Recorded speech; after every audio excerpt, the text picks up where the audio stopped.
il faut le chaos. On est d'accord? Il faut faire émerger un nouvel ordre à partir d'un chaos. Pourquoi? Parce que les hommes que nous sommes, si vous leur dites, prenez ce médicament, ils vont douter. Prenez ce vaccin, ils vont douter. On est d'accord? Alors qu'est-ce qu'il faut faire? Il faut, n'est-ce pas, créer des microbes, des virus, et balancer dans la nature. Tac, moustique Zika. Zika. Tout le monde commence à avoir peur. Zika, Zika, Zika. Oh! Et puis les mêmes messieurs qui sont à la base de ce virus, ce microbe-là, ils viennent comme des sauveteurs. Ah ben tiens, il faut un vaccin. Ah ben allez-y rapidement. Allez, oh, tac, tac, tac, tac. Contrôle. C'est-à-dire qu'on est tellement manipulable que, mes amis, si l'on vous disait tout là, beaucoup vont s'écrouler, mais c'est pas possible. Ah oui. Et on crée un chaos, une guerre, une pandémie et un attentat. Ah, le trou. Voilà ce qu'on va vous propose pour vous protéger. Telle loi, telle loi, telle loi. Oui. L'esclavage.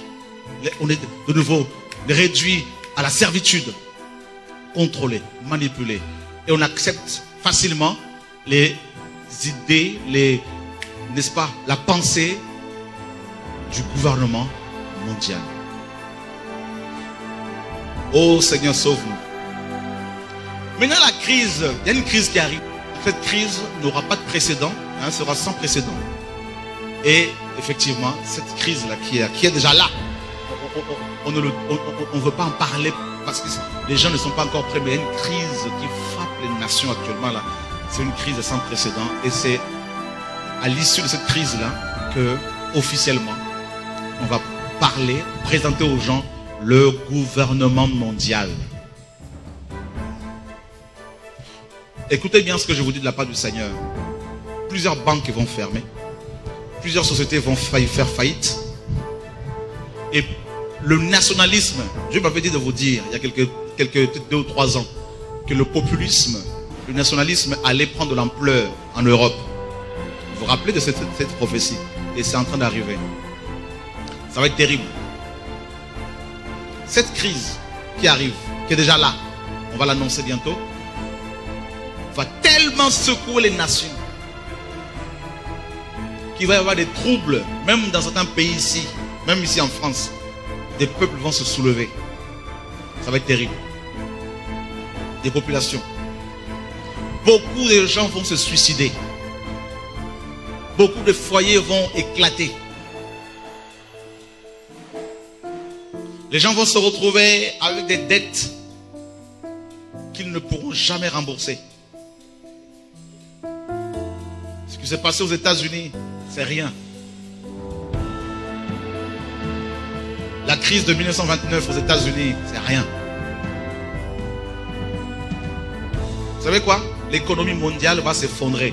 Les Écritures en parlent. Babylone va tomber. Les marchands vont pleurer. C'est écrit. Et c'est ce qui se passe. C'est le chaos qui s'annonce pour préparer rapidement, parce qu'on n'a plus de temps. Dans l'horloge de Dieu, il n'y a plus de temps. Pour préparer, présenter aux gens, au monde entier, le gouvernement mondial avec celui qui va le diriger. Fini. C'est pour cela tout cet attentat, tous ces problèmes que le monde connaît aujourd'hui, tout ça, c'est pour préparer. Il y a un chaos. Ça crée la peur, la panique. Parce qu'on se rend compte qu'on vit avec des fous, que tout peut péter. Eh bien, il y a l'angoisse, de la peur.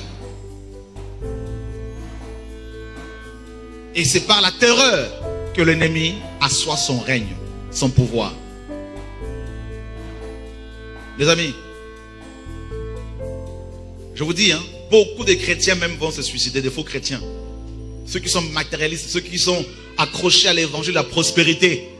Ceux à qui on a fait croire que s'ils croient en Jésus, ils vont avoir des belles voitures, des maisons avec piscine, tout ce que vous voulez, tout ça là. Ils vont être des milliardaires, ils vont pleurer.